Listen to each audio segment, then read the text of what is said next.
Okay, we've added our red onion and our cremini mushrooms to our platter of completed steamed vegetables. We have sweet potatoes, red pepper, carrots, and broccoli also. Don't they look great? You can see the steam coming off them. They just came out of the pot.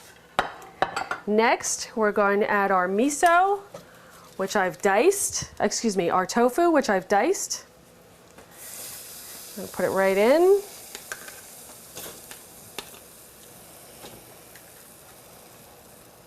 That's really hot.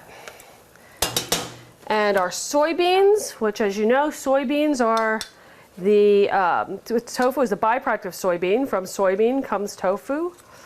Let's add them right in there. They're already shelled. Okay. Now we're going to cover our pot. These are the last two ingredients to be steamed. And when we come back, we're going to talk about miso. See you then.